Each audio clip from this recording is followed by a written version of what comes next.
பத்திரிகையாளர்கள் மீது தாக்குதல் நடத்திய வழக்கில் கைதாகி புழல் சிறையில் அடைக்கப்பட்டிருந்த தேமுதிக எம்எல்ஏ பார்த்தசாரதி உள்பட 19 பேர் விடுதலை செய்யப்பட்டனர்.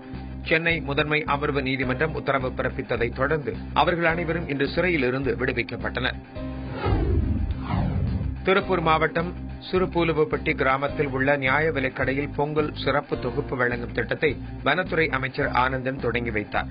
மாவட்ட ஆட்சியர் கோவிந்தராஜ், வருவாய்த்துறை அதிகாரிகள் மற்றும் அரசு அதிகாரிகள் இதில் கலந்து கொண்டனர்.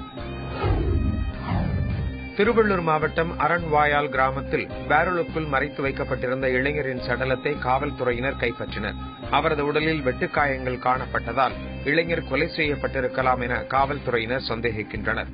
உயிரிழந்த இளைஞர் யார், எதற்காக அவர் கொலை செய்யப்பட்டார் என்பது குறித்து விசாரணை மேற்கொண்டுள்ளனர். கும்பகோணம் காசிராமன் தெருவில் சாலையோரத்தில் நிறுத்தி வைக்கப்பட்டிருந்த இந்து மக்கள் கட்சி பிரமுகரின் கார் கண்ணாடியை மர்ம நபர்கள் உடைத்துள்ளனர். பாதிக்கப்பட்ட குருமூர்த்தி அளித்த புகாரின் அடிப்படையில் காவல்துறையினர் விசாரணை நடத்தி வருகின்றனர். நீலகிரி மாவட்டம் ஊட்டி அடுத்த முதுமலை முகாமில் இடுகால் முறிவுக்காக 3.5 ஆண்டுகளாக சிகிச்சை பெற்று வந்த ரங்கா என்ற குட்டி யானை உயிரிழந்தது. இதனை பாதுகாத்து வந்த வன ஊழியர்களும் பாகனும் கவலை அடைந்தனர். இந்திய கடலோர காவல்படை தினத்தை முன்னிட்டு புதுச்சேரியில் கடல் தூய்மையை வலியுறுத்தி விழிப்புணர்வு பேரணி நடைபெற்றது. கடற்கரை சாலையில் தொடங்கி தலைமைச் செயலகம் வரை நடந்த பேரணியில் 100க்கும் மேற்பட்டோர் கலந்து கொண்டனர். கடல் தூய்மை தொடர்பான விழிப்புணர்வு வாசகங்கள் பொறித்த பதாகைகளை அவர்கள் கையில் ஏந்திச் சென்றனர்.